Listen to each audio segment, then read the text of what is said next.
Well, I am so glad you are all here. I know your schedules are busy.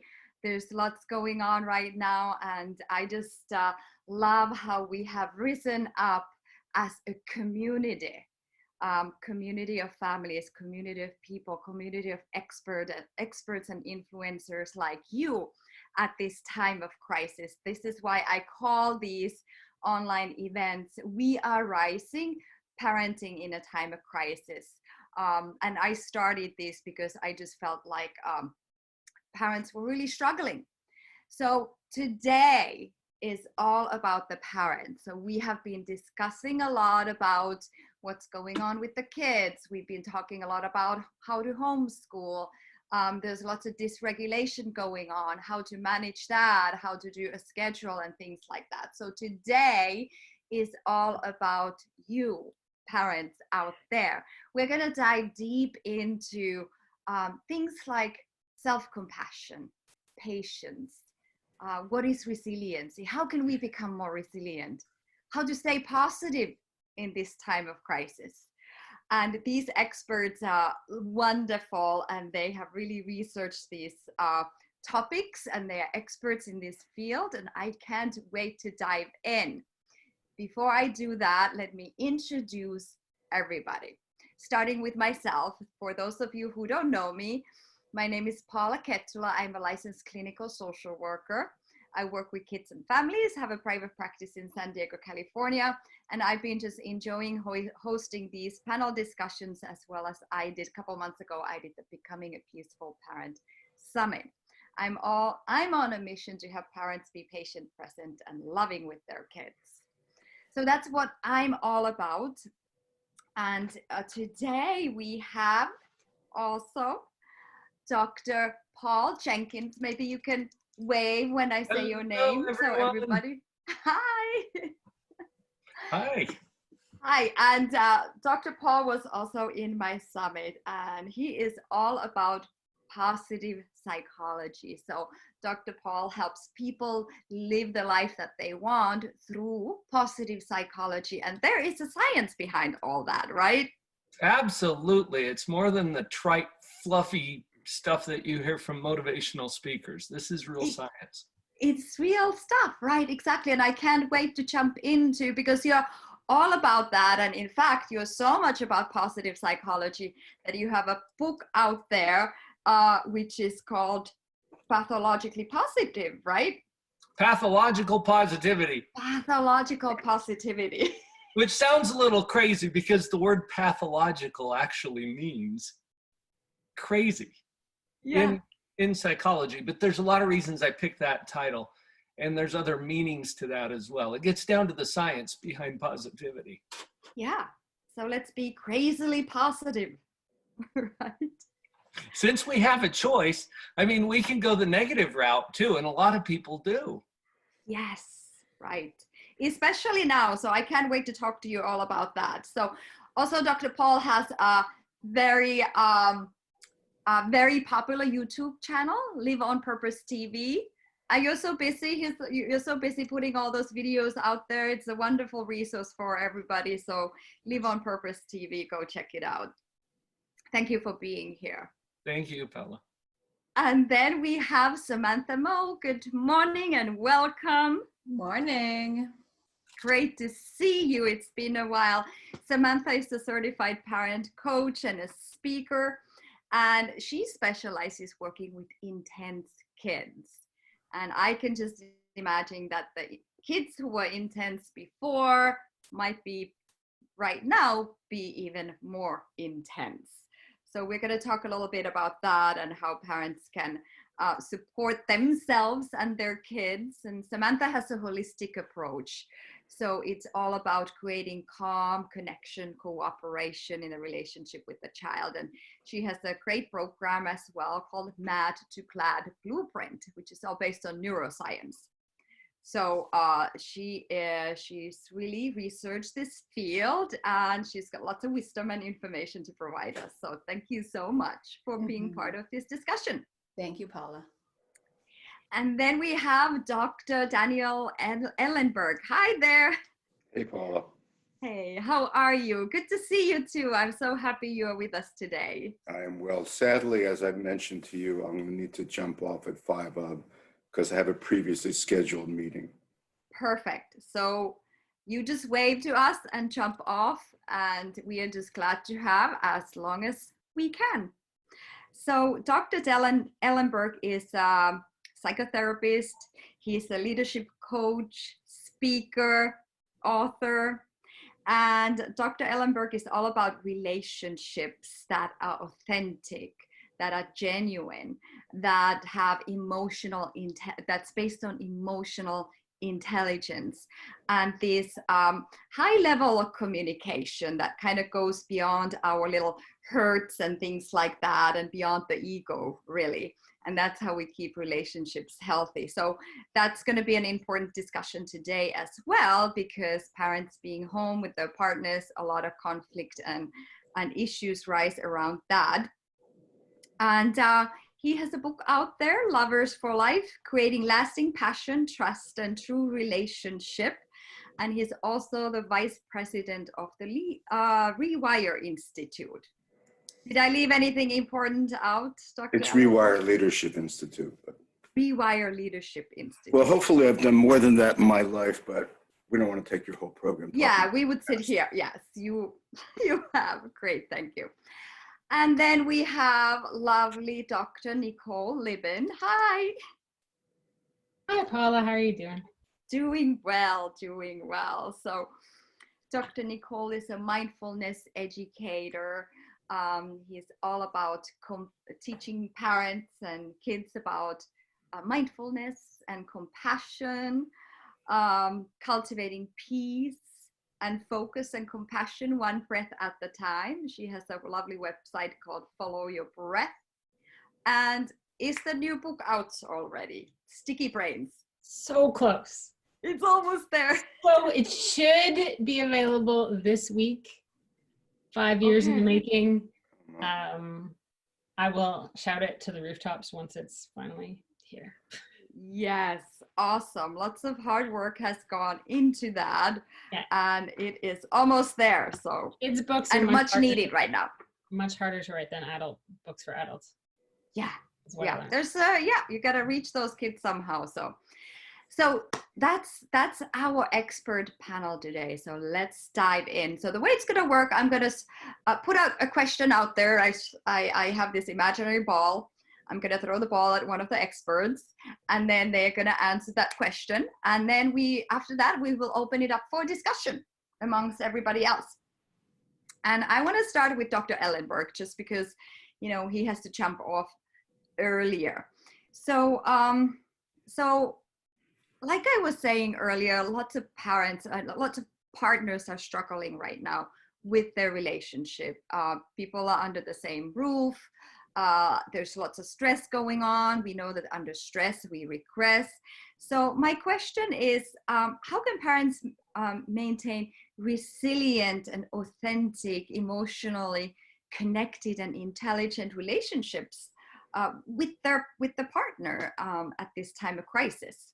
What is your feedback on that? And what is your advice for the listeners out there? Well, I think it all begins with compassion. Mm. And that people, not everyone, but I say most people are suffering quite a lot, and we're in unprecedented times. There's a term that an organizational consultant coined 33 years ago, which is VUCA, which stands for volatile, uncertain, complex, and ambiguous. And that was 33 years ago. Now we're living in VUCA on steroids. Where there is just massive levels of confusion, uncertainty, doubt. We don't know where this is going. And the fact that there is this level of uncertainty, and we just don't know what the world is going to be like. And so whoever thinks they knows what this is going to be like, they're confused. So I think it really starts with a kind of a mindset of just settling down and being in your body and really practicing what psychologists call self-regulation. that because it's very easy to get stressed and reactive these days. And so to have a mindset of like, this is difficult for everyone, and to be constantly aware of that and be respectful is certainly a major part of it. But I also think that the most important part of it begins at home, which is self-compassion, which is how can you really kind of turn inward and instead of going like, get over yourself, the kind of edicts that have been passed around for quite a long time, and just go, hey, this is difficult for me. This is a challenge for me, and how can I kind of breathe into this and not have to kind of grab onto the future where you know it's all going to be better, because we don't know that. And so being in the moment with it, moment by moment by moment by moment by moment, and being very cautious about trying to predict where things are going to go, I think is a very important starting place. Yeah, exactly. So important, because it's really about managing the mind. And like you said, not jumping into something that we don't know how it's going to be. And the mind will create all kinds of scenarios. So it's going to be 100 million scenarios about what might be. And we know the mind and the body are connected. So that in and of itself creates an additional layer of stress to already stressful situation. How about, so when I work with people, they say self-compassion is hard. It's so difficult. It's so difficult for a lot of people to go to that place of self-compassion. What advice do you have for people who are like just finding it hard? Should they just go ahead and try to do it anyways, or what's your feedback for that situation? I can say a couple things about it, but I would like to point people in a direction.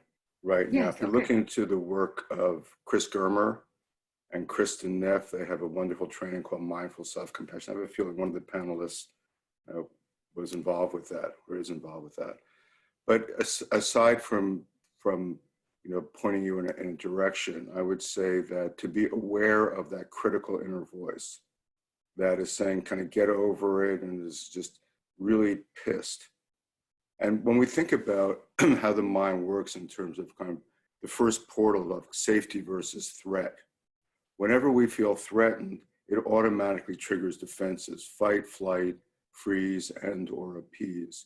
So I think one of the most important things to do is really be noticing the reactive mind.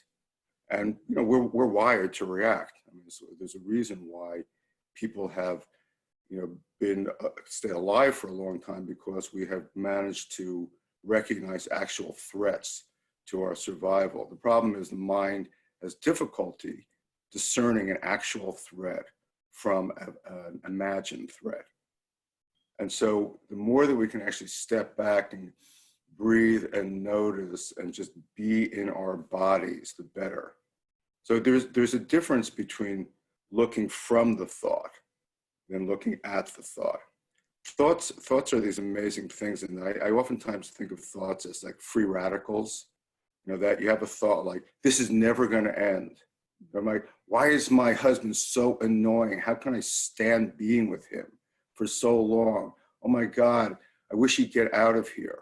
And all these, and so if you keep feeding on those thoughts, then your body, of course, is going to start reacting to it. You can have strong emotions with that, instead of going, oh, that was an interesting thought just there. Now, there may be some truth to it. I'm not saying that all thoughts are misleading, but at the same time, in terms of being facile and in terms of being resilient, you have to be able to step back from that and take a breath or 2 or 10 and just keep kind of soothing yourself and letting go, because the more you're reacting internally, the more you're going to react externally.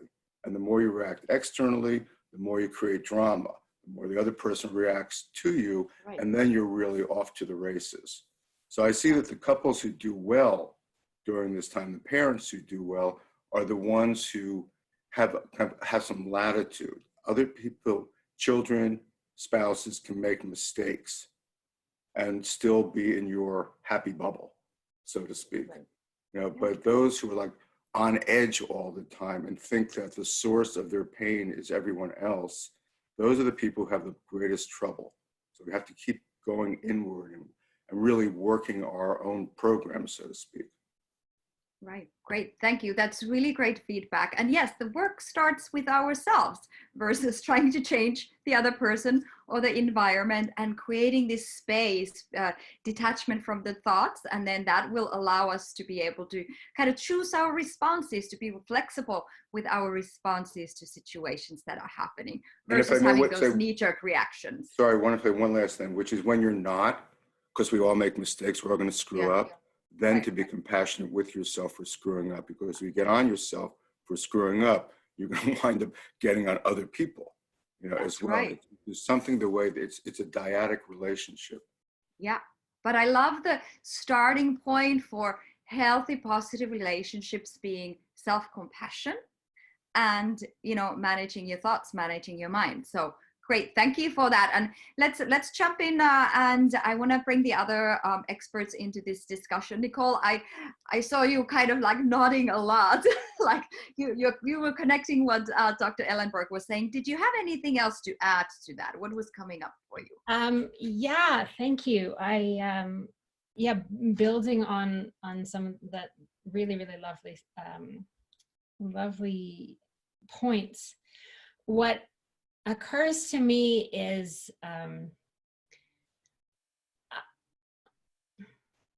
I spend my life basically, if I can use this phrase, strung out on thought, right? Like I'm addicted to thinking. I think all the time, and I have all these good intentions, again, like to be self-compassionate, to let go of my thinking, but I'm just I've trained myself over the last several decades to be so connected to my thoughts and believing those thoughts. And I think what I've discovered as someone who is spent a lot of time studying mindfulness and practicing it, but is not naturally mindful or calm or Zen or any of that stuff, what I really need to do is to give my mind something to do. Because if I just tell my mind to let go of the thoughts, it wants to do something. It needs to glom onto something. And so, as Dr. Ellenberg mentioned, this idea of really paying attention to what's happening in your body. And so that's why when in mindfulness circles, meditation circles, we spend so much time talking about just paying attention to your breath, right? Feeling your breath going in and out of your body. And if you can imagine imagine your mind or your experience like an ocean in a storm, and your breath or your body can act as an anchor. And so when you're in the thick of a storm, whether it's outside of you or inside what's going on, this idea that my mind wanders off, and if I can pay attention to the physical sensations of what's happening in my body, then I can bring my attention back, right? So the boat what starts to wander off, the anchor brings it back. And so any practice that has us paying attention to what we're physically feeling is almost, I don't want to say it's an antidote, but it's really your best ally. So we can tell ourselves a million times I tell myself not to think about the future or not to get worried about something, but my mind does not like that because my mind likes to worry. It's very good at it. So if I give it something to do, very, very specific, then I can actually really help myself and I'm not lost in that moment. So the best, or maybe the easiest suggestions that I have is just to start, if you can, start practicing just noticing where your body is. Right now, like, can you feel your bum? Can you feel your bum on this chair or this couch or this bed or wherever you are? Maybe you can feel your breath going in and out of your body. Maybe you just feel like your fingertips are a little bit tingly. One of my favorite ones that I do with both kids and adults is, and we can actually do this now. You can close your eyes, you don't have to, but just how many toes can you feel? Not think about, not have, not look at, not picture. How many toes can you actually physically feel right now? Like from the inside.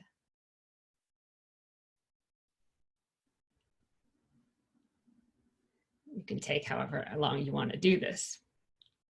But so then what I usually do, like in a room, is just ask, like, how many people felt 10 toes? And we go all the way down to 0. And it doesn't matter how many you feel. You don't get more gold stars if you feel 10 toes and fewer gold stars if you feel 1.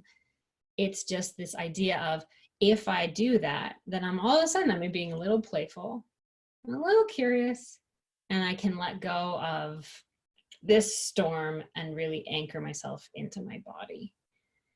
So one of the suggestions I have is just to try and build these moments throughout our day of just, where's my body?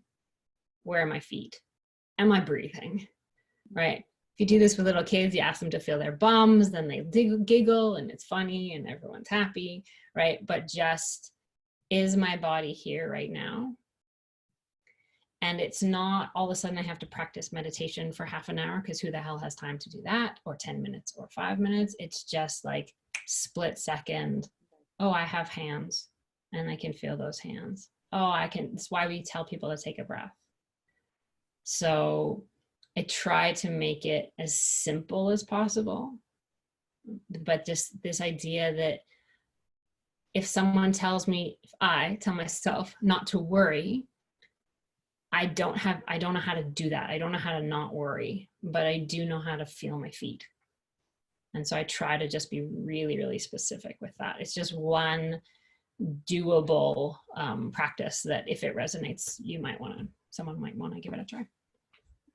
Great, thank you so much. So beautiful. And we have our body with us all the time. So we have this beautiful tool. Actually, we inhabit it, and it's simple. And your body's always here, right? Like right now in this moment, I have no idea where anyone's mind is. My mind is sort of here, and then it wanders off and it goes somewhere else and it listens to my daughter downstairs, but my body is here. Yeah. And so when your mind runs away with you, you can use your body to come back to this moment. Yeah, thank you. And thank you so much. And it really is. So I also talk a lot about this, and it really is as simple as that. Just grounding yourself in your body, which is always, like Dr. Nicole said, in the present moment, having that one point of focus, which can be your breath or sensations in the body, or finding those body parts, like you said. And now the mind has something to do. Yes. Just a note, just because it's simple doesn't mean it's easy. That's right. So this can be another thing, like, oh shit, now I've got to like get the groceries and wear my mask and like get my kid homeschooled and do this other exercise. It's the idea is like, you can't do it wrong.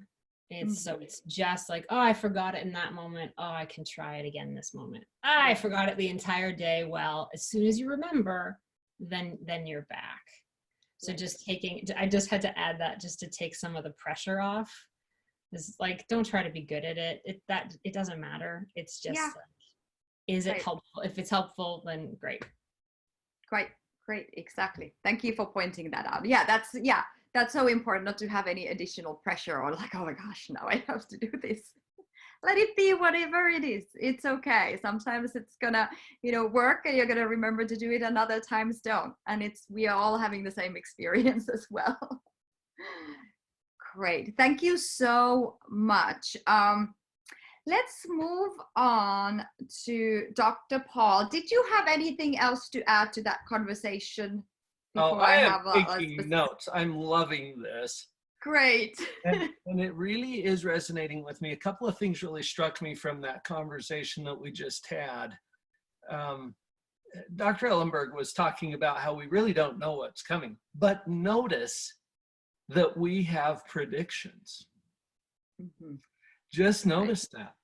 We get all uptight and stressed out about, oh, things are going to be terrible, awful, horrible, no good, very bad. We don't know. We have no idea. Just rewind 2 months. Could you have predicted what we're experiencing right now? And so we don't know what's coming, but I think it's important to notice that we have predictions about that. And we tout it all the time in the mental health industry that happiness is a choice. And that offends people. They're like, well, why would I choose this? Right? But until you see it as a choice, it's not. and that's the power of what I call metacognition, which is a made-up word. We make up words in psychology because it makes us feel smart. And metacognition is simply, if you break it down, cognition is thinking. And I love how Dr. Libin talked about being strung out on thinking. I think we're addicted to it, and we tend to believe our thoughts. I love that comment too. Metacognition is a higher level. It's thinking about thinking. And one of the things that made my notes, this was beautiful and profound. There's a difference between looking from the thought, Daniel, you said this, and looking at the thought. Big difference. And I don't think we're here to tell you how to think. We don't have that kind of authority. But notice that you are. And that thinking has an impact. When we started this conversation, we're talking about parenting in a time of crisis. Well, interesting. Crisis? Really? I mean, it is what it is, right? And that's annoying to people too. But all I mean is that things are exactly what they are. It could always be better. It could always be worse. I get in trouble with this sometimes. Last month, I'm talking to a mom who is really anxious about returning to work. She works at a hospital. Really anxious about that. And she's got a couple of young children at home and worried about quarantine and whatnot. And just to call this to her attention, I asked her, well, what would you rather be dealing with? An earthquake? And then the next morning we had an earthquake here in Utah where I live. I got to be careful with that perhaps, but seriously, what would you rather be dealing with? I have ancestors who loaded up their 7 children, got on a boat in Liverpool, England, and this is in 1856. Okay, this is not luxury cruise liner stuff. It took them a month or more to get over to the United States. They joined a hand cart company and walked across the country. Half of their group died before they got to Utah. And I'm thinking now, what was it that I was really upset about here? What was it that I was thinking was hard or a crisis? I don't want to diminish the pain or the struggle or the difficulty that any of us are having. That's real. I also would invite us to notice that we're declaring a judgment on what it is. We're calling it a crisis. And that changes how we handle it. I know people, I have interviewed people and talked to a lot of people who are finding the last few months, the first quarter of 2020, to be the best time they've experienced with their family because of what has changed. There's always upsides and downsides to everything. And I get in trouble for saying that too sometimes, but you know what? My mind goes back to some of the most poignant examples of that I think we have in our literature, in our human history. Dr. Viktor Frankl comes to mind. Immaculée Ilibagiza comes to mind, who survived the Holocaust in Rwanda. And as horrible and atrocious as those times arguably were, some of the most inspiring philosophy and doctrine has come from the people who lived through those things. I've been podcasting since 2007. That's before podcasting was even a thing. And I've interviewed literally hundreds of inspiring people about their powerful stories. And I've found this. Every, without exception, I know this is bold, every inspiring story has a hard part. And if it doesn't have the power or the right to inspire me. So are we experiencing hard things? Yeah. Compared to easier stuff, this is hard.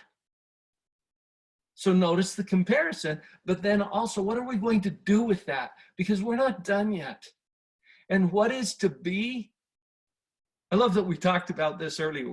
We don't know what's coming, but we have predictions. And when we turn our powerful mind, this came up, Nicole, as you were talking, I was thinking about, yeah, we either drive our thoughts or our thoughts drive us. And that awareness, that presence that we've talked about here today, puts us in a position to actually steer it somewhere productive. We don't know what's going to happen next week, but we've got something to do with it.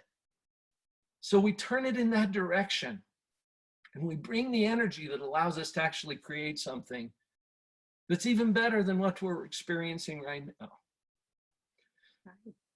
Great, I get fired great. up about this. Oh, that's awesome. I love that. And I was just thinking how interesting it is, because you said, like, you know, I get in trouble saying these things sometimes, and I get it. I do too. But isn't it funny how sometimes, like, somehow the mind kind of fights that positive outlook? It's like, no, I don't want to do that. Kind of has a little tantrum. But I think one of the reasons for that, Paula, is because default is down. Mm-hmm. This is true if you park your car on a hill and leave the brake off. It Yeah. rolls Right. down. And creating something more positive, of a higher energy, always takes more effort and energy and power than simply ignoring it, letting it go, and letting it roll wherever it's going to go. Yeah.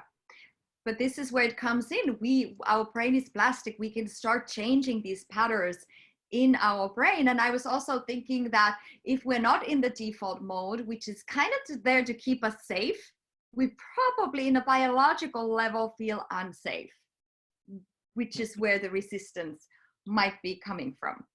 But I love your, this idea of expanding our perspective and looking at these times, these hard times that we've had as a humankind throughout the history, and how do we rise above that? What are the lessons learned in that? So when we are on the other side, we are somehow reborn, we are somehow stronger, we are somehow more resilient, which is the gift. I'm a trauma therapist, so I talk about the gifts of trauma.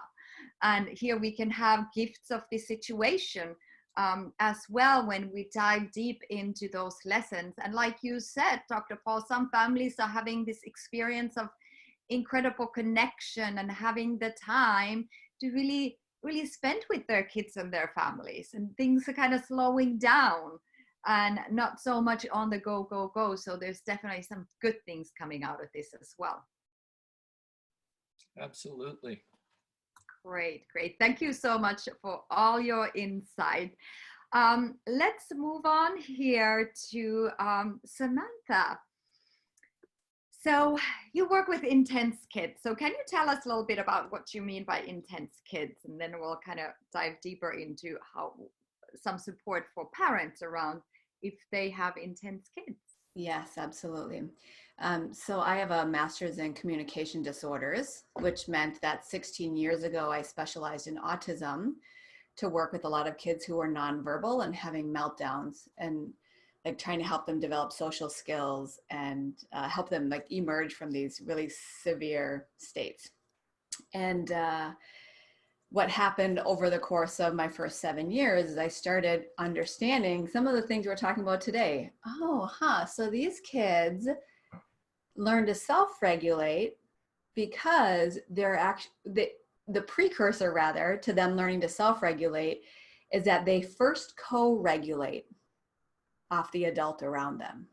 So this that we've been talking about with Dr. Ellenberg, even just kicking us off with self-regulation, talking about couples and how it's this, it's this volley back and forth. If you show up as your best self, if you show up in that drama spiral, it's going to affect your partner. Well, the same thing is true for children.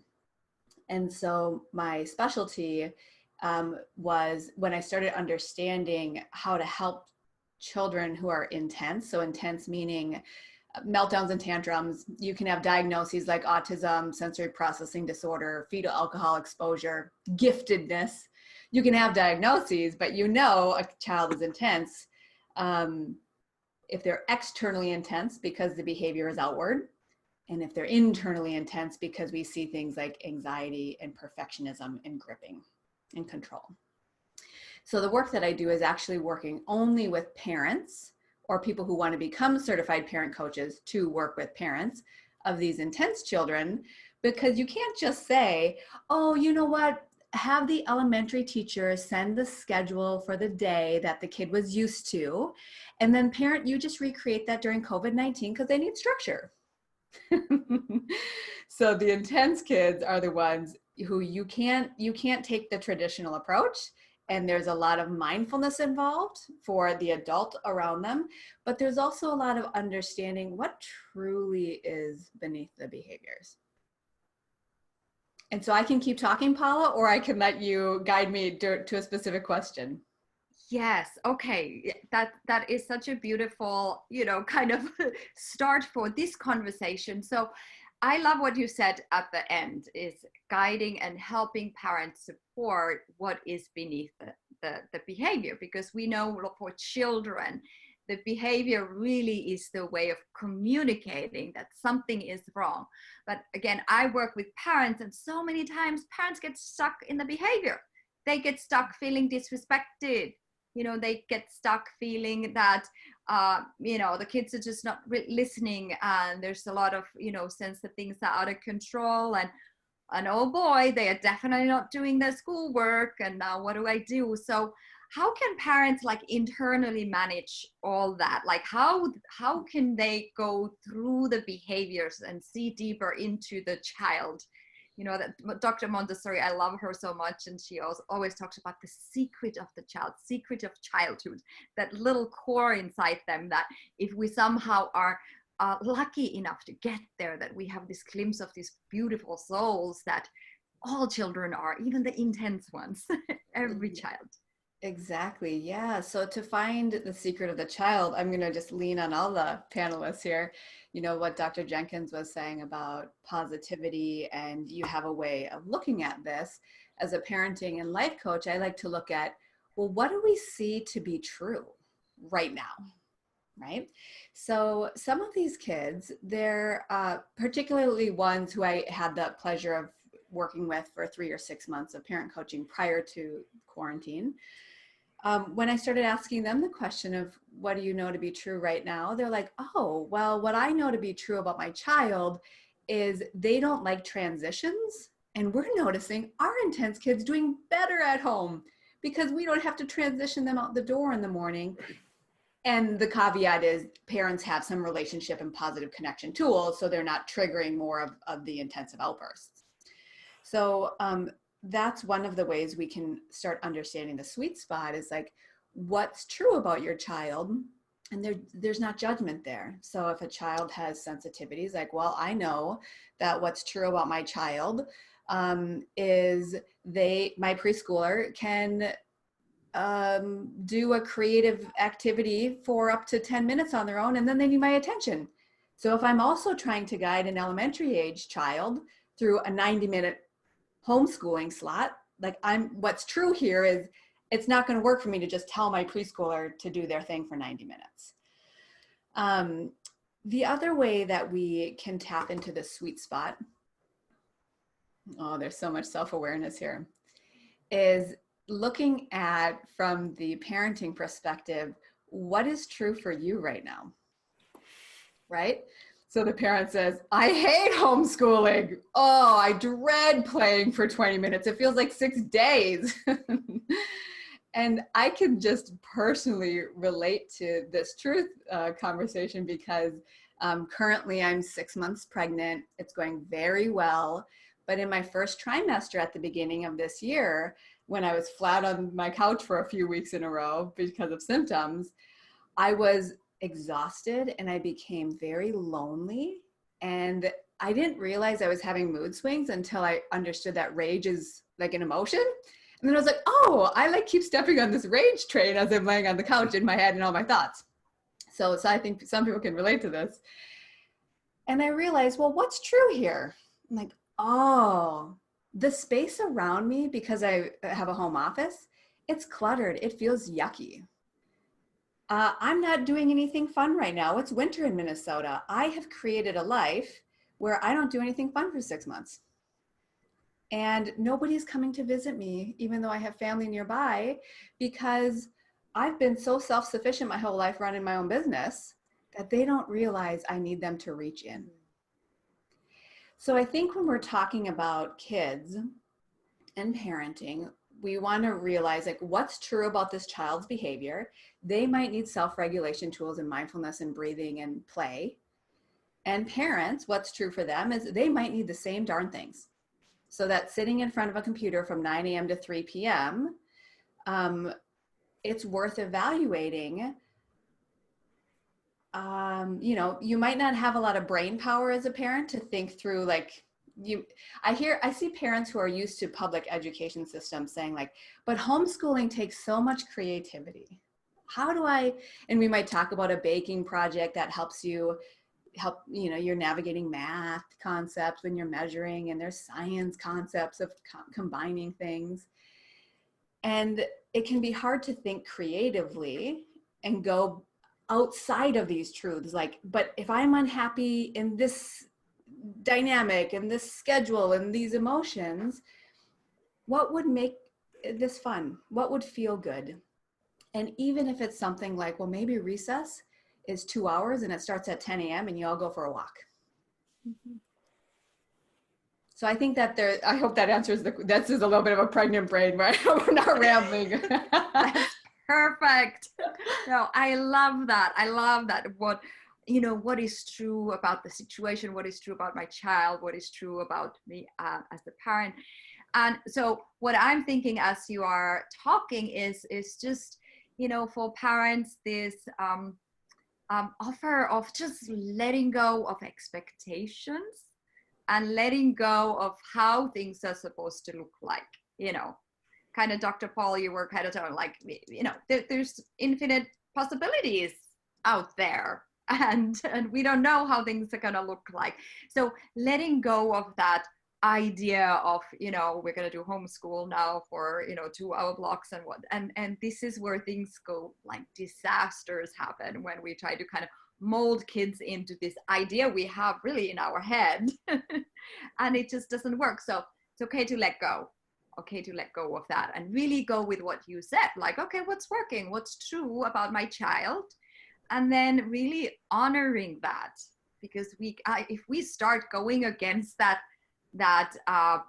developmental and emotional needs, we're going to lose that battle. Parents are going to lose that battle. So we're going to go with it. Yeah. And I think just to say one more thing about the what's true question is there's a lot of positive things that come out of this question as well. So I had a person who worked at like a global headquarters agency, and she said, you know, I'm spending time with my preschooler, and what's true is I would have never carved out 7 weeks to have this quality time with my 3-year-old. And so just knowing that, that's where I think with what others are talking about here with positive psychology and witnessing your thoughts, those are the ones to give yourself permission to have and roll around in over and over again, and the joy of, oh my gosh, I'm actually like doing something that I wouldn't have necessarily done, and it feels really good. So there really are, I'm finding families are finding that through and through. They're finding positivity. Yeah. Great. Exactly. Great. Thank you for that. Does anybody want to jump in here to kind of what Samantha was talking about? Any other ideas, feedback? Yeah, Dr. Paul? I had a thought, Samantha, when you were talking about the people that I affectionately refer to as the Involuntary Homeschoolers Association. They've been plunged into trying to take on everything in addition to what they were doing before. So we've got moms who are working a full-time job now from home, and the kids are home, and we're doing the homeschooling.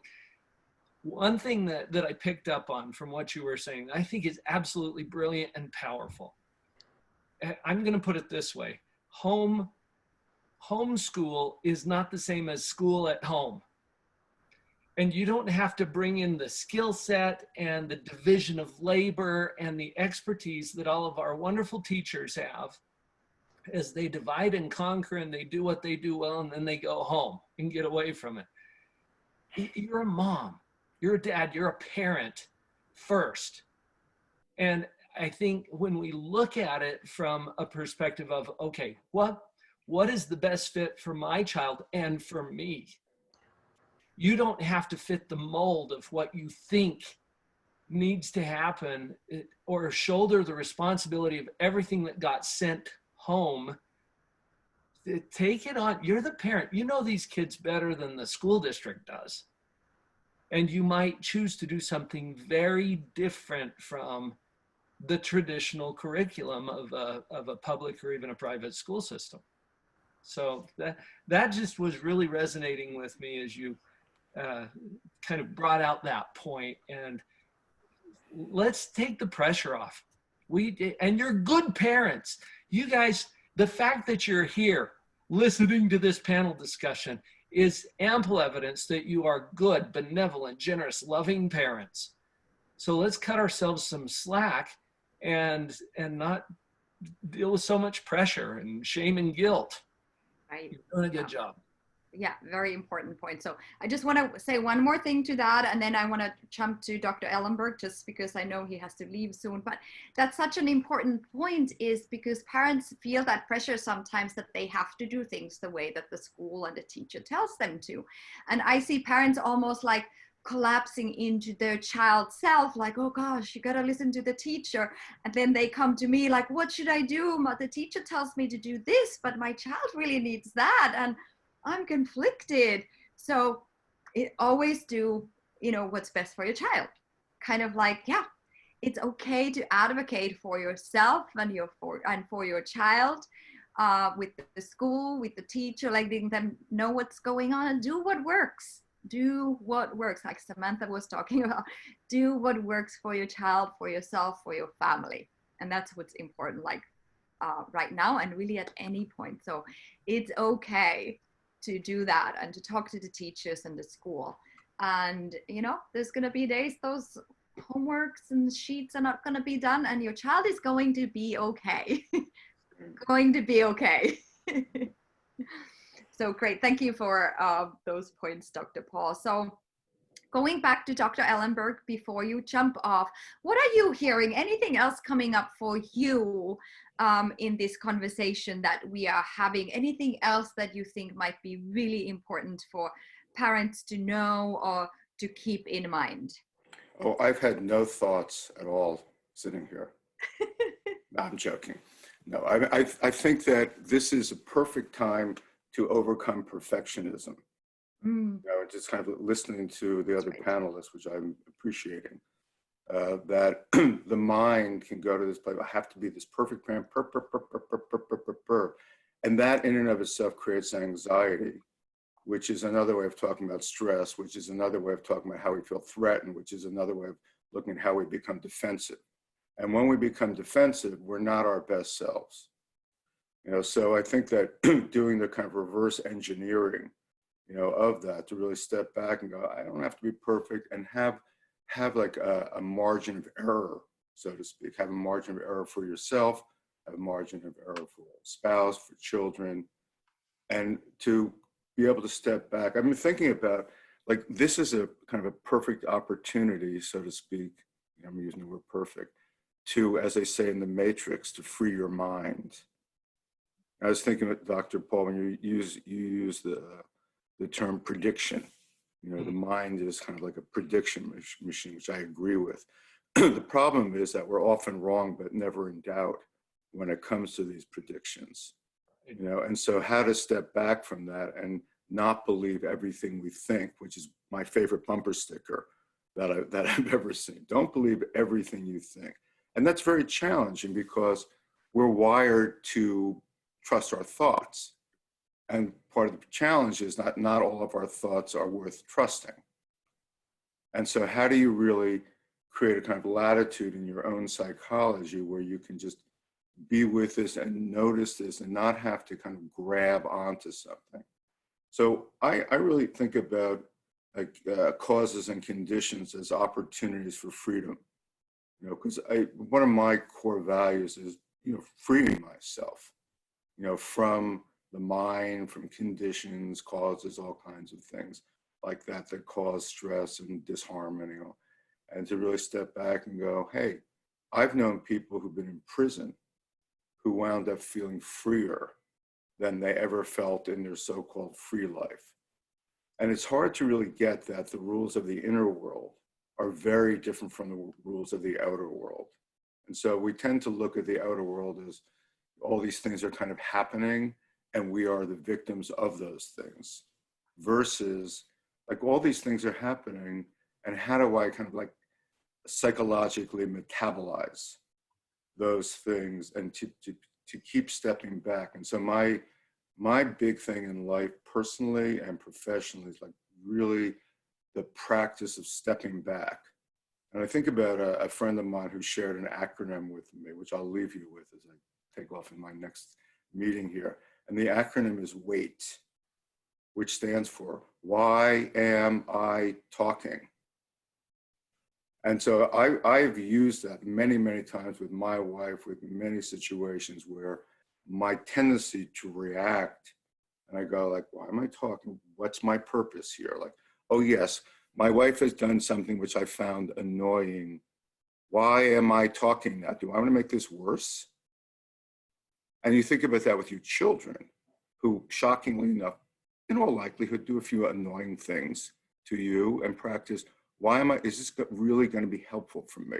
And one quick last thing I want to say is, I think it's a great opportunity to help your children really develop their narratives about themselves and to even recognize their tendency to predict and to not necessarily believe, and to help them really go through this crisis, and when I say crisis, danger plus opportunity here, in a way where they are kind to themselves and they open up into their own inner world in a way that in many ways will likely help them be bigger and stronger when the world supposedly opens up, whatever that means and whenever that happens. All right, so I need to take off. Thank you all. Great, thank you so much. I really appreciate you. Thank you very much. Thanks, bye-bye. Take care, everyone. Bye. I want to kind of comment on a couple of things that Dr. Ellenberg said there, like really resonated with me, was this idea of freedom. That, yeah, so many times we kind of imprison ourselves within our own thoughts. And then life is a journey of freeing ourselves from our thoughts, from our negative belief systems, because the fact is that when we have a negative limiting belief, that's the life we know. We don't know until we start discovering what is beyond that box. So then life is just kind of limited into that particular belief system. That's why it's so important to kind of explore and investigate these things. And also what Dr. Ellenberg said is like really looking at the perfectionism and how to let go of that. And it reminded me of what my business coach did last year. She set a goal to fail 19 times in her business, to fail big time in her business. That was her goal, because she knew that the more she fails, the faster she grows. So every failure, every mistake is really an opportunity for growth. So wanted to put that out there. And we are moving into question and answer. And I see Dr. Libin, you are giving some feedback and some information there on the chat. Can you share with us? I think there was a question like, what do I trust? If I can't trust my thoughts, then what do I trust? Let's go into that next. That's a really great question. Yeah, the idea, I think, it is not like, it's funny because for those of us who think too much, that question comes from thinking. It's like, well, if I can't trust my thoughts, then how do I know what to think about? And then that's all just more thinking. And I'm laughing because that's like what I do all the time. So the idea is not that you can't trust your thoughts, but it's something like, if I look at, and the numbers vary, but we have something like 50 to 100,000 thoughts a day. If you think about that number, which is insane, most of those we don't ask for. Most of those I'm not consciously thinking. They're just shit that comes in my brain and it goes places. And because I am me, and I have the pattern that I have, I believe most of them. So, you know, back when we could go out into the world and my family was, you know, 5-10 minutes late, immediately I needed to call the hospital and everything was terrible and something horrible had happened. And like my mind was convinced of that. And then like they come home and I realized, oh, it was just, my mind was running away with me. So a lot of it is seeing that so often what's really happening is there's a big emotion that's being felt. Fear, panic, anger, sadness. For those of us, like I have depression and it affects my thinking a lot of the time, if not all of the time. And so a lot of the time what I see is it's like I'm wearing a pair of glasses and the glasses, if, you know, for something like depression or something like fear or panic, the glasses color everything I see. So it's not that the thoughts are wrong, but they're not necessarily right. So if I have 50 to 100,000 thoughts a day, most of those I don't decide, and a lot of them aren't necessarily true. So, and Dr. Jenkins wrote it. So one of the things that's really nice to do, especially at 3 a.m, when you're having like the same stupid thought over and over again, is actually to ask yourself, like, is this thought helpful? Do I want to be thinking this thought right now? And you'll see that's where the metacognition comes in. You'll see like, no, I do not want to be thinking this thought right now. And then the thought will come back. Thoughts don't listen just because I want them to go away. But the idea is if I can see, there's like this helicopter, it's like hovering over the thinking. You know what, this isn't helpful right now. Then every time that churning starts again, I can just say to myself, I don't want to be thinking this thought. And that's when I have to give my brain something else to do. So moving into a mindful self-compassion, moving into some awareness of my body, right? Just like feeling my feet, even listening to sounds in the room. But it just, the idea of a lot of these practices is to be able to see, to give ourselves some space from the thinking or space from the emotions. So I get to see that the thoughts are there. They feel very real and they're being believed, but they're not necessarily true. They aren't me. They're just with me right now. Right. And same thing for when I think I'm a terrible parent. Same thing when Samantha was talking, right, when I'm taking, I take it personally when my kid hates math and we're supposed to be doing math right now. And like, I can't do this. And I take it all personally and it all like this just comes flooding in. And so I get to believe what I want to believe. I get to think what I want to think, but I also get to see when the thoughts are just like running away with me. I hope that's helpful. There's a lot more we can do to like actually practice that. Yeah. But that's pretty much what we can get to in the time that we have. And maybe we could do like a practice session, like not right now, but we could maybe even set up another, like a follow-up to this, like that is just practicing. So if you're hearing that, write it in the chat if that would be a good idea. I want to add real quick to what Dr. Libin was saying to also that, so our mind and our thoughts are not the only way we process information. So sometimes, like, right, if we can't fully rely on our thoughts, right now we have found out that we have information processing happening in the heart. There are actually neurons in the heart. There are neurons in the gut. So we have the heart brain and the gut brain. There's actually a lot more information going from the heart to the brain and from the brain to the heart. So also connecting those different parts of our bodies and not just relying on the brain to kind of guide our behaviors and how we move through this world, checking with the heart, checking in with your gut as well. So I kind of wanted to throw that out there. How about Samantha or Dr. Paul, did you want to add to that conversation about these thoughts and, you know, what do I trust, what do I believe in then if I can't trust even my own thoughts? What's coming up? Dr. I just Paul. got a little comment into the chat here. We are not our thoughts. And that is a real key, although we tend to believe what we think, and that's one of the main errors of human thinking. I love the process of mindfulness that allows us to actually look at our thoughts instead of looking from our thoughts as if they are us.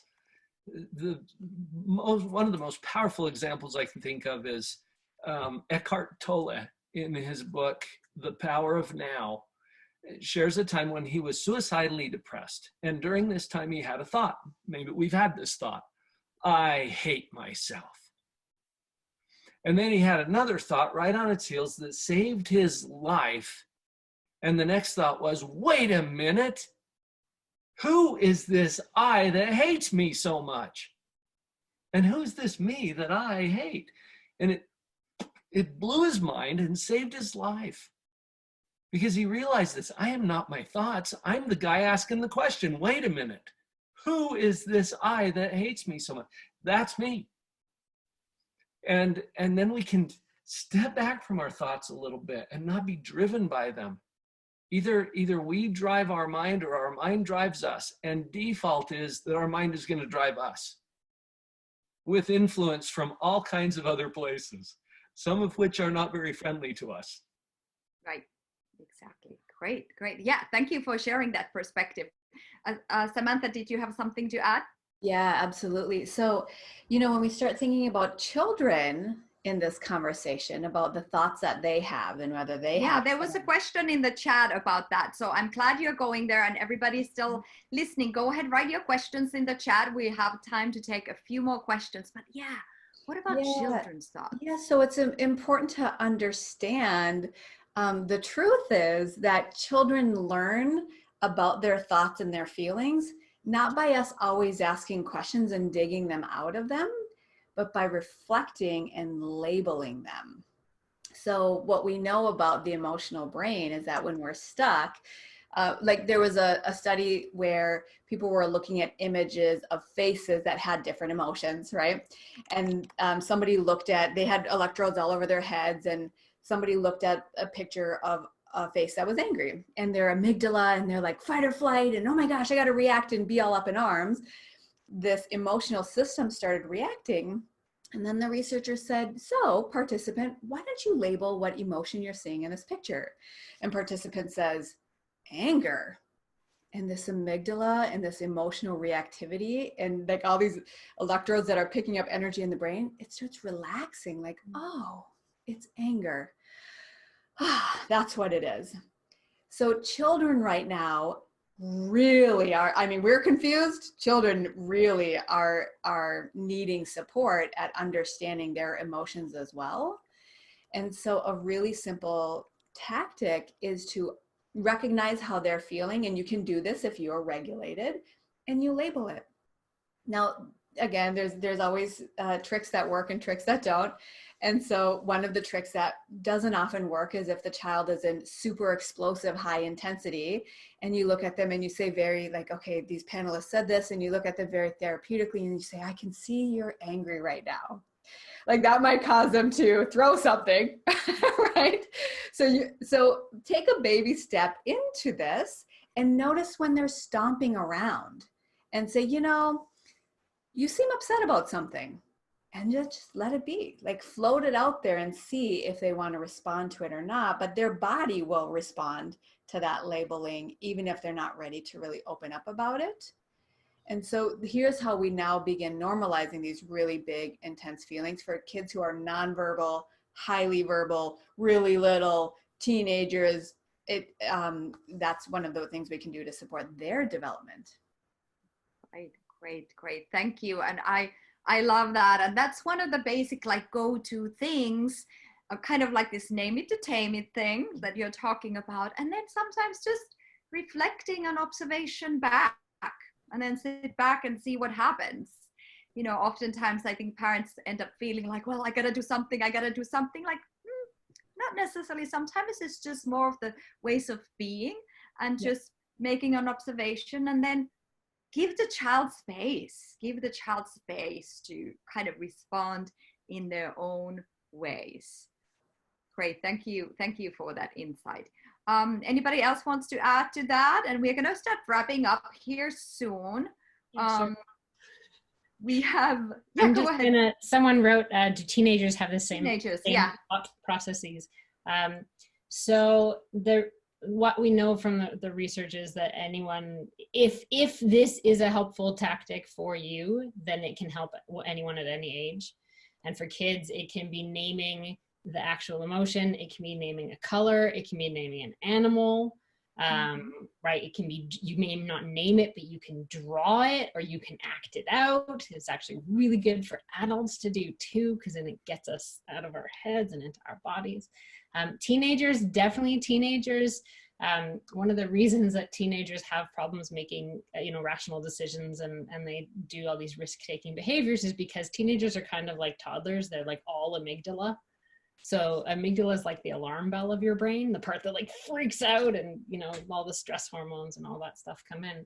So the more we can normalize for kids, teenagers, adults, anyone really, that like, this is your brain. This is what your brain does. Your brain freaks out. And there's this part of your brain that it's like the CEO of your brain. It's called the prefrontal cortex. And you can use that. And if you use your brain, you can actually help the other parts of your brain. So it's this idea of neuroplasticity, right? That our brains get good at what they practice. So for teenagers, seeing that, like this is really hard and there's so many emotions, and that you don't necessarily have to be at the mercy of this reactive part of your brain. That the more we practice something, we can train our brains like training a muscle. And also the idea of, someone said, being stuck, right? This is where this kids book that I've been working on, Sticky Brains, is all about. It's this sense of like, we naturally see the negative more than the positive. All of us. It's called the negativity bias. We are hardwired evolutionarily to see the bad more than the good. So if that's where you are right now as a parent or as a kid, it's not your fault. There's nothing wrong with you. It's not a mistake. It's actually a feature, not a bug. It's just a really annoying one. But the more that we just try to practice seeing our thoughts, right? Seeing the thoughts rather than seeing from the thoughts, the more that we can ask these questions that everyone's brought up, then we get to be in charge. So there's something really nice about just like actually being empowered to see what comes next. So I don't have to be the mercy of my thinking. I can do something about it. And for all of us, whether it's someone who is, strung out on thought, like I said, someone who has challenges with depression, with teenagers, missing their friends, with kids, right?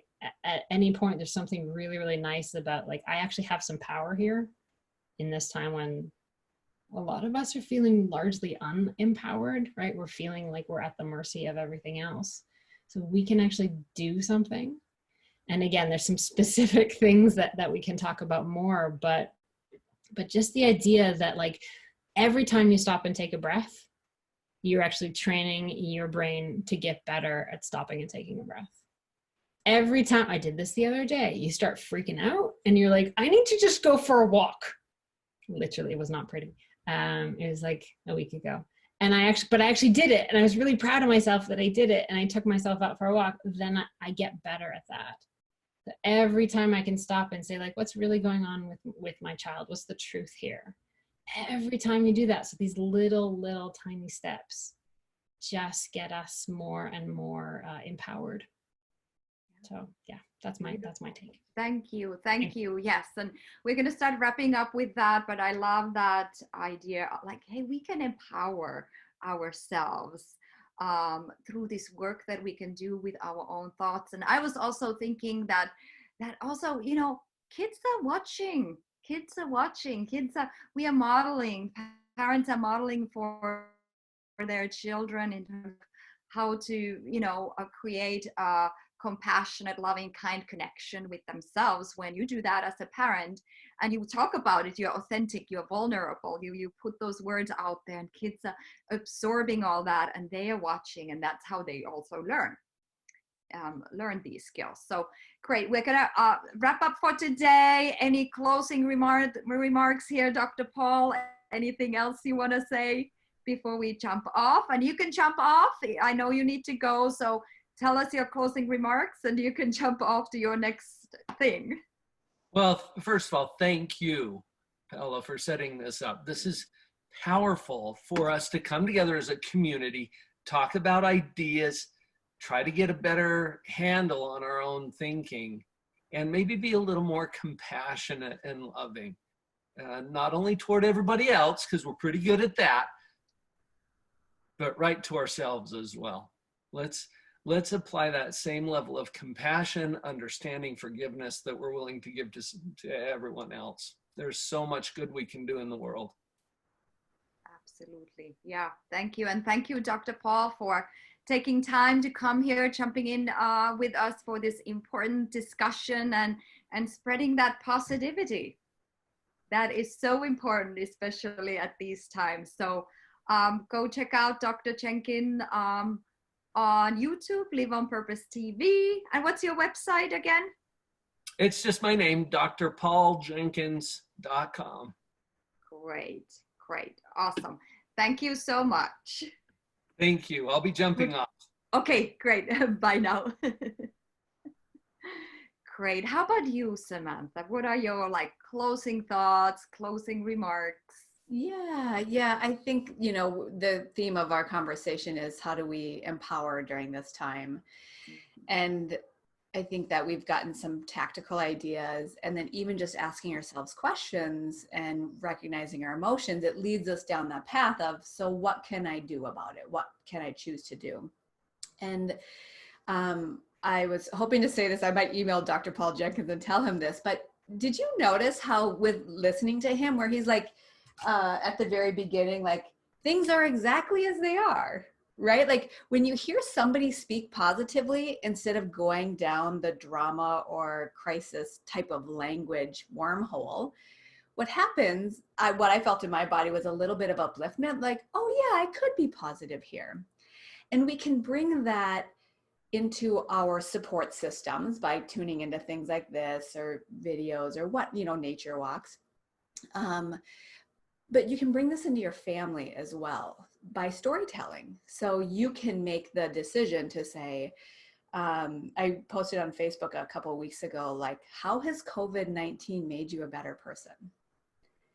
So you can start bringing positivity in to impact your family and to impact your friends when you're connecting with them on Zoom or on the phone or in your journaling. And somebody asked a question about teenagers, and what I was thinking about their developmental stage is that it's hard when they're isolated because it's meant to be separating from the family and creating some of their own connections at this stage, right? And so I thought, well, what's a positive question you could ask a teenager when they're trying to find purpose and meaning in their life independent of family right now? And I stumbled upon this question of, if your grandkids will ask you someday, what did you do to impact the world or your community during the global pandemic? So it begins, instead of, yes, we're talking about labeling emotions, and it's so key. And you can come at this from another angle of helping somebody feel grounded in their body, which is giving them a vision and letting them think through, how do I want to say I impacted my community or my family or just my own mind? Right. And so I wanted to close with that positivity. And invite everybody to bring that into their minds, their relationships, their families. Great. I love that. Thank you so much for being here today and for your contribution. And anybody who is interested more about Samantha's work, it's samanthamoe.com, right? Yes. You have a Facebook, and just reach out and connect with her. She's here to serve, to be generous, support parents. That's what her passion is, like all of ours. How about Nicole? Any final words? Yeah, I'll try to keep it brief and simple. It's sort of my guiding motto, is that just to remember that it's okay. So it's okay to not be okay. It's okay to be a freaking mess right now. It's okay to not homeschool your kid. It's okay to be amazing at homeschooling your kid. it's okay to take advantage of all the things that are available to you online, and it's okay to not look at any of them. I think the more we can just normalize that, yes, there's so much we can do and so many ways we can empower ourselves, and also like just it's okay to just go have a nap, and that you're doing enough and that you are enough in whatever you're handling, however much you're handling right now. So thank you. Great. Love that. So important to remember that it's okay, and it's okay not to be okay, and that just, you know, just letting things be the way they are. Really, that's it. It comes, this idea of radical acceptance kind of comes to mind, that we need at this time, this radical acceptance. And so we will finish with that. And thank you so much for everybody who participated today. I know your lives are hectic and busy, so for you to take your time and to come here and to participate means a lot. It means a lot for us, and we are in service here to you. Don't hesitate to reach out. Us who do this work, this is our life's mission, and it gives us great pleasure, fulfillment in being able to be in service and to support you all. So with that, thank you so much again, and see you all next time. Great. Bye-bye now.